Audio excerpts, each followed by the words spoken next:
Hello friends, welcome back to our channel पढ़े with Shaurya. तो आज की इस वीडियो में हम लोग पढ़ेंगे class 6 NCERT English chapter 5 a different kind of school.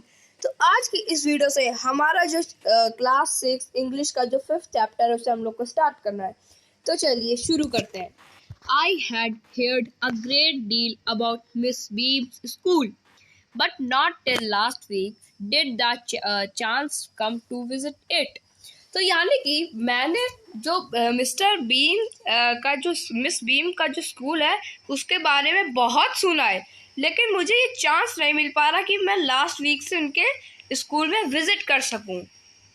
When I arrived, there was no one in sight but a girl of about 12. Her eyes were covered with a bandage and she was being led carefully between the flower beds by a little boy who was about 4 years younger. She stopped and it looked like she asked him who had come. He seemed to be describing me to her. Then they passed on. फिर क्या हुआ कि उन्होंने जैसे वो school में पहुंचे तो उन्हें साइड में कोई नहीं दिखाई दिया। उन्हें खाली एक लड़की दिखाई दी जो कि 12 इयर्स की होगी और उसके आँख में क्या पट्टी बांध रखी होगी, और वो जो फ्लावर बेड है उसके पास घूम रही है और मतलब कि टहल रही है, उसे फ्लावर्स को टच कर रही है और उसे एक 4 इयर्स का लड़का 4 साल का लड़का उसका हाथ पकड़ के उसको यहाँ से वहाँ ले जा रहा है। तभी वो लोग रुके और उन्होंने उसकी आंखों में देखा और फिर चले गए और उन्होंने जैसे ही उनसे कुछ नहीं बोला वो उनके पास से चले गए। Miss beam was all that I had expected, middle aged, full of authority, yet kindly and understanding. Her hair was beginning to turn grey and she had a kind of plump fingers that is likely to be comforting to a homesick child. I asked her some questions about her teaching methods which I had heard were simple. फिर क्या हुआ कि जो miss beam थी वो उन्होंने सोचा होगा कि वो कोई मिडिल एज की होंगी और फुल ऑफ अथॉरिटी होंगी, लेकिन वो ये नहीं समझ, उन्होंने ये सब उन्होंने अंडरस्टैंड करा समझा होगा, लेकिन जो उनके बाल थे किसके मिस बीम के वो पूरे ब्लैक से किससे हो गए, ग्रे हो गए। ग्रे मतलब जैसे बुढ़े लोगों के नहीं हो जाते वैसे ग्रे हो गए, और उनकी जो फिंगर्स थी वो प्लम्पिंग हो गई और जैसे होम सिक चाइल्ड नहीं होता वैसे। और उन्होंने उनसे कुछ क्वेश्चंस पूछे जैसे कि उनका टीचिंग मेथड्स क्या है, जो कि उन्होंने बहुत बार सिंपली सुनाया हुआ है।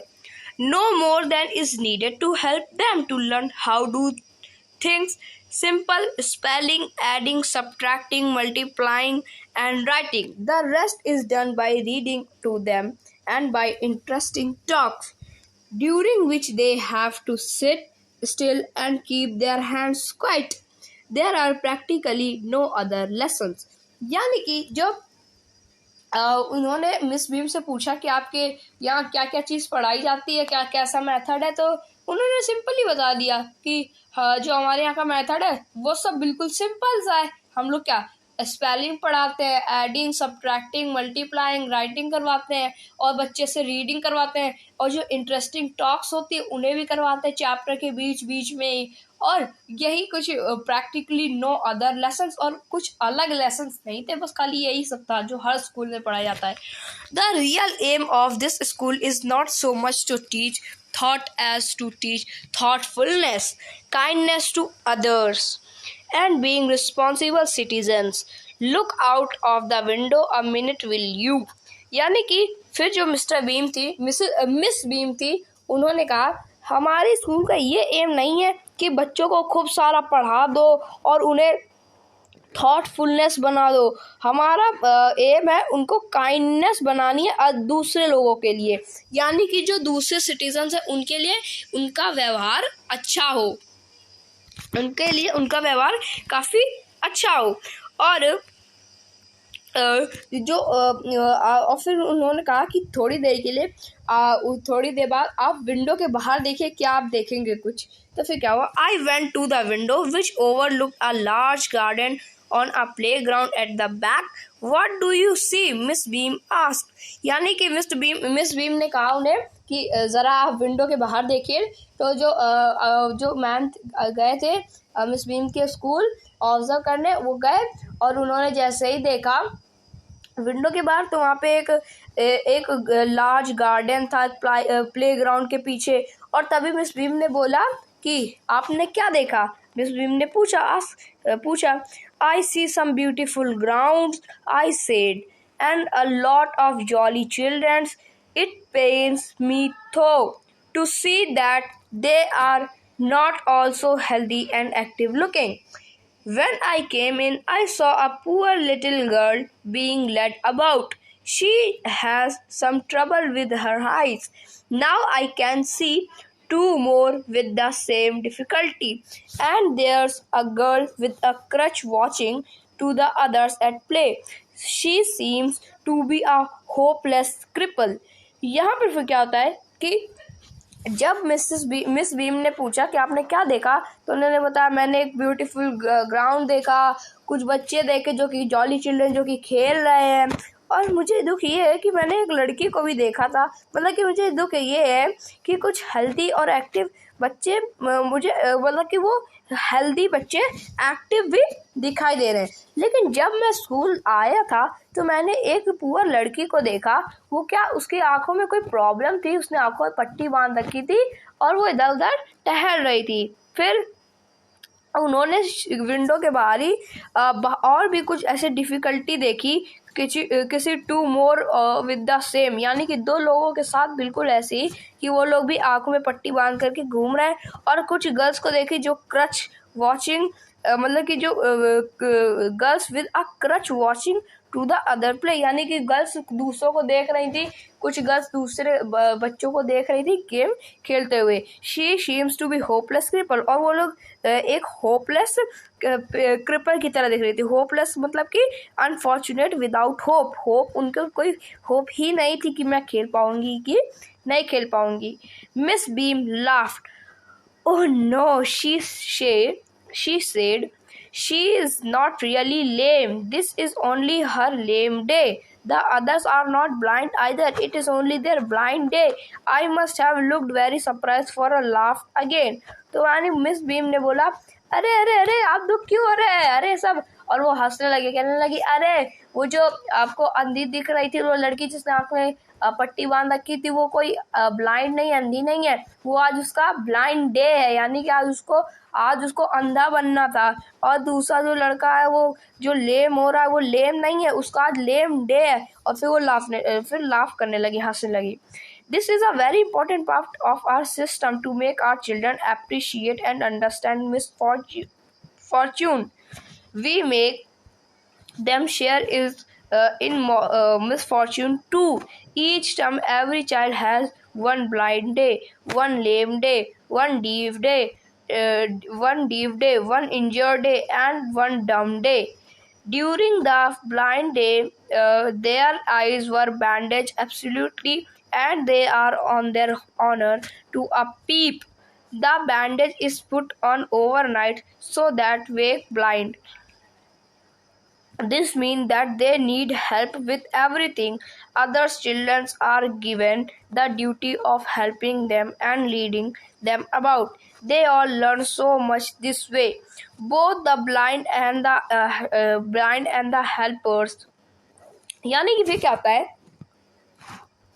कि ये जो ब्लाइंड वाला डे बन रहा है, लेम डे बन रहा है, तो ये बहुत ही इम्पोर्टेंट पार्ट है मिस बीम के स्कूल का कि वो हर बच्चे का ब्लाइंड डे होता है।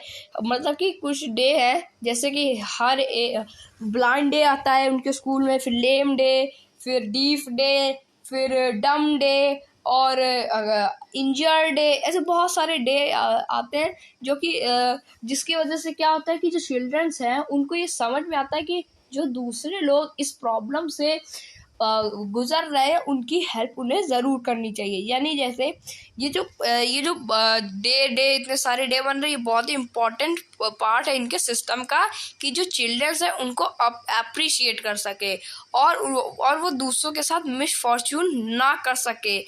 मतलब मिसफॉर्च्यून मतलब कि अनकंफर्टेबल अनफॉर्चुनेट कंडीशन, ऐसी अनफॉर्चुनेट कंडीशंस में किसी की मदद कर सके। और हर एक चाइल्ड का क्या ब्लाइंड डे आता है, लेम डे आता है, डीफ डे आता है, इंजर्ड डे आता है, डम डे आता है, ये सारे दिन आते हैं। और जो ब्लाइंड डे आता है उस दिन जिस बच्चे को जैसे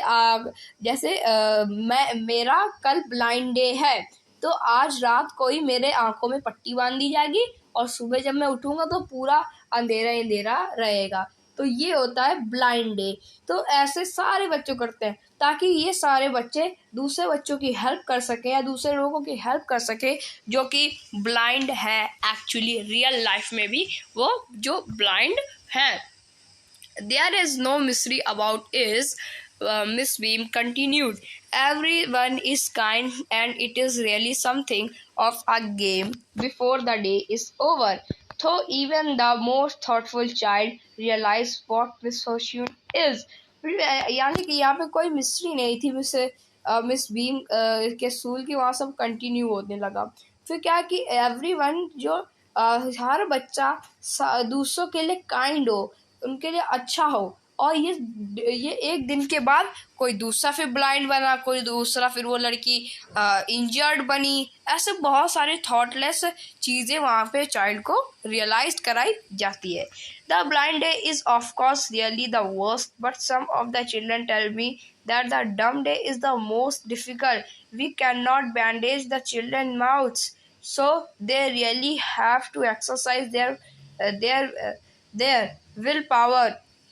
Come out the garden and see you yourself how the children feel about it. यानी कि जो ब्लाइंड डे है वो ऑफ कोर्स बहुत ही ज़्यादा डिफिकल्ट, बहुत ज़्यादा वर्स्ट है। लेकिन कुछ बच्चे ये कहते हैं कि जो डम डे है वो उससे भी ज़्यादा बहुत ज़्यादा डिफिकल्ट है। इसमें क्या होता है कि वो लोग बैंडेज अपने मुंह से हटा ही नहीं सकते और वो कुछ बोल भी नहीं पाते वो लोग अपनी पावर का। इसीलिए उन लोगों को पहले एक्सरसाइज करनी पड़ती है इसके बारे में, इसके लिए काफ़ी ज़्यादा एक्सरसाइज भी करनी पड़ती है। और आपको भी जानना है तो ये सब गार्डन में गए, फिर जो आए थे इंस्पेक्शन करने और उन्होंने वो सारे चिल्ड्रन की फील करा। Miss Beam led me to one of the bandage girl. Here a gentleman come to talk to you, said Miss Beam and left us. फिर यहाँ पे क्या हुआ कि जो मिस बीम थी वो उसी लड़की के पास उन्हें लेके गई जिसके आंखों में पट्टी बंधी थी और बोला कि ये एक जेंटलमैन है, तुमसे मिलने आए हैं और तुम लोग बात करो। और वो चली गई मिस बीम। फिर क्या हुआ, don't worry, don't you ever peep, I asked the girl. Oh no, she exclaimed. The would be cheating, but I had no idea it was so awful to be blind. You can see or nothing. You feel you are going to be hit by something every moment. It is such a relief just to sit down. Are you helper? Are you helper? Kind to you? I asked. फिर यहाँ पे क्या हुआ कि जैसे वो लोग miss beam उनको छोड़ के चली गई तो जो जेंटलमैन था उसने पूछा कि तुमने पीप तो नहीं करी, तुमने चीटिंग तो नहीं करी कि यहाँ पर मतलब कि तुमने ऐसे पट्टी हटा ली थोड़ी देर के लिए या ऊपर कर ली और फिर तुम चलने लगी। तो उसने बोला नहीं नहीं नहीं, मैंने नहीं करा ये, ओ नो, ऐसा नहीं करती मैं, ये एक चीटिंग है और ये बहुत ही ऑफुल यानी ऑफुल मतलब कि बहुत ही ज़्यादा बैड, बहुत ज़्यादा गंदी बात है कि मतलब ये बहुत ज़्यादा गंदा होता है कि ब्लाइंड बनना। और ये आप लोग फील करते हो कि आप लोग कभी हर एक मोमेंट में हिट होने जा रहे हो, कहीं आप टकराने जा रहे हो, तो इस मोमेंट में हम लोग को रिलैक्स करना चाहिए। तो वो लोग बैठ गए और उन्होंने पूछा क्या तुम्हारा आज के दिन कोई हेल्पर बना है, उन्होंने पूछा। तो क्या fairly, but they are not as careful. Fairly, but they are not as careful as I shall be when it's my turn. Those that have been blind already are the best helpers. It's perfectly ghastly not to see. I wish you had tried. Shall I lead you everywhere I asked. यानी कि फिर क्या हुआ कि जो gentleman थे उन्होंने पूछा क्या तुम्हारे लिए आज कोई हेल्पर बनना है। तो फिर जो लड़की थी उसने बोला हाँ बनना तो है, पर मेरा वो कोई ज्यादा अच्छा केयरफुल हेल्पर नहीं बनना है। वो देखो वो कहीं वहां चला गया, खेल रहा है, कहीं ये कर रहा है, वो कर रहा है। और अब बेस्ट हेल्पर वो होते हैं जो खुद एक दिन ब्लाइंड बने होते हैं, उनको पता होता है क्या दिक्कत होती है, क्या दिक्कत आती है। तो जो जेंटलमैन ने बोला क्या मैं तुम्हें हर जगह लीड करूँगा, क्या मैं तुम्हें हर जगह लीड कर सकता हूँ। तो उसने बोला, उन्होंने पूछा तो उसने फिर जो लड़की थी उसने बोला oh yes, she said, let's go for a little walk. Only you must tell me about things. I shall be so glad when today is over. The other bad days can be half as bad as this. Having a leg tied up and hopping about on a crutch is almost fun, I guess. Having an arm tied up is a bit more troublesome because you can't eat without help and thing like that. I don't think I will mind being deaf for a day, at least not much. But being blind is so frightening. My head aches all the time just from worrying that I will get hurt. Where are we now? Sorry. उसमें क्या हुआ कि जो gentleman थे उन्होंने पूछा कि मैं तुम्हें लीड कर सकता हूँ, क्या मैं तुम्हारा हेल्पर बन सकता हूँ। तो लड़की ने बोला ओ यस, हाँ हाँ बिल्कुल बिल्कुल आप बन सकते हैं, आप मुझे कर सकते हैं। फिर उसने बोला चलो चलते हैं एक छोटी सी वॉक के लिए। वो लोग चलने गए। फिर वहाँ पे क्या हुआ कि जो लड़की थी उसने बोला ये बहुत ही बैड डे होता है कि हमें जो ब्लाइंड बना दिया जाता है, कितना बैड होता है। और जिस दिन हमारा जब हमारी को क्रच में बैठा दिया जाता है तो हमारी जो लेग होती है उसे बांध दिया जाता है और हमें क्या क्रच में बैठ के जाना पड़ता है, और वो काफ़ी मज़ेदार भी होता है, मुझे ऐसे लगता है। लेकिन जब हमारा आर्म टाइट कर दिया जाता है, हाथ बांध दिए जाते हैं, तब बहुत ही ट्रबल होती है, तब बहुत परेशानी होती है। यानी कि जब भी हम लोग को कुछ भी खाना होता है तो हम लोग बिना हाथ की मदद से खा ही नहीं सकते, और हमें बिना और जिस दिन हमारे हाथ बांध दिए जाते हैं उस दिन हमें दूसरों की हेल्प लेकर के भी खाना पड़ता है।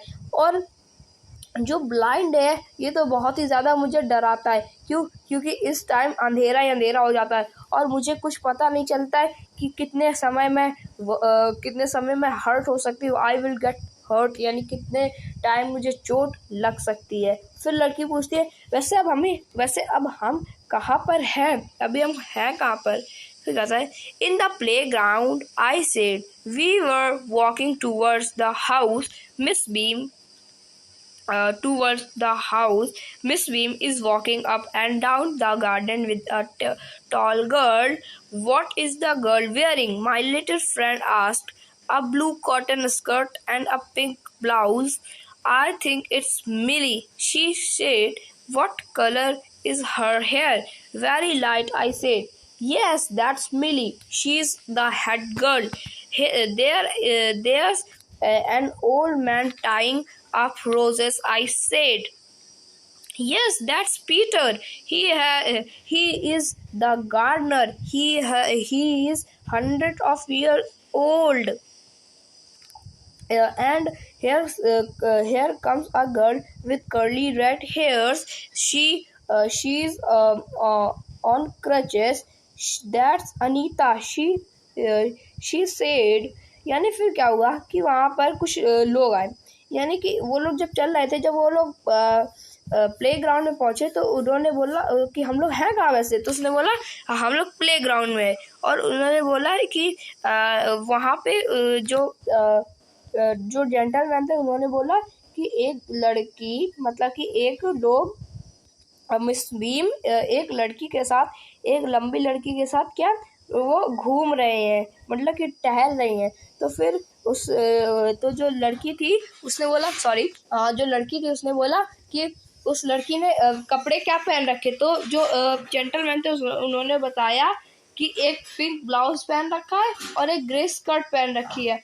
तो उसने क्या कहा कि वो मिली है, वो एक स्कूल हेड है। और फिर पूछा उसके बालों का कलर क्या, तो कहने लगी लाइट कलर। तो कहना हाँ हाँ वो मिली है, वो एक वो स्कूल की हेड गर्ल है। और फिर उसके बाद क्या बोला कि एक आदमी है जो कि रोज को लगा रहा है, रोज को टाइम कर रहा है। तो उसने बोला वो पीटर है, वो गार्डनर है हमारे स्कूल का और वो 100 साल का हो गया है। और फिर बोला कि एक लड़की है वो आ रही है यहाँ पर, सॉरी वो यहाँ पर आ रही है। तो लड़की ने बताया कि वो कौन से, तो उसने बोला शी ऑस ऑन क्रचेस, यानी कि वो बैसाखियों के ऊपर है, यानी आज उसका कौन सा डे, क्रच डे है, वो क्रचेस के ऊपर है। तो उसने बोला हाँ वो अनीता है, शी सेड। फिर क्या हुआ, सॉरी तो उसने बोला वो अनीता है। And so we walked on. Gradually, I discovered that I was 10 times more thoughtful than I ever thought I could be. I also realized that if I had to describe people as things to someone else, it made them more interesting to me. When I finally had to leave, I told Miss Beam that I was very sorry to go. She replied that then there is something in my system after all. तो यहाँ पे क्या हुआ कि जब वो लोग walk कर रहे थे ग्रेजुअली, तो उन्होंने क्या ऐसे ग्रेजुअली डिस्कवर करा कि वो 10 बार सोच रहे थे कि उस चीज़ को कहा ये कैसे होगा, ऐसे भी हो सकता है क्या, crutches day, lame day, blind day, इतना सब भी होता है। फिर वो ये उन्होंने सोचा ये सारी चीज़ें मैं बाहर के लोगों को भी डिस्क्राइब करूँगा, अच्छे से समझाऊँगा सबको कि यहाँ पर इस स्कूल में कितना इंटरेस्टिंग मुझे फील हुआ। और अब वो फाइनली स्कूल को लीव कर रहे थे और वो उन्होंने मिस बीम को बोला कि I was very sorry to go, मुझे जाने की बहुत दुख है। फिर जो मिस बीम थी कहा शी रिप्लाइड, तो जो मिस बीम दोनों ने कहा अरे सर। फिर क्या हुआ कि वो ये हमारे सिस्टम का ही कुछ पार्ट था आफ्टर ऑल। तो ये जो हमारा चैप्टर है तो ख़त्म हो गया। इस चैप्टर के जो राइटर है वो है ईवी ल्यूकास, और ये जो चैप्टर है तो ख़त्म हो चुका है चैप्टर। और जो इस चैप्टर के जितने भी एक्सरसाइज है वर्किंग विद द टेक्स्ट, वो हम लोग करेंगे नेक्स्ट वीडियो में। आज की इस वीडियो में इतना, मिलेंगे नेक्स्ट वीडियो में नेक्स्ट टॉपिक के साथ। तब तक के लिए थैंक यू वेरी मच।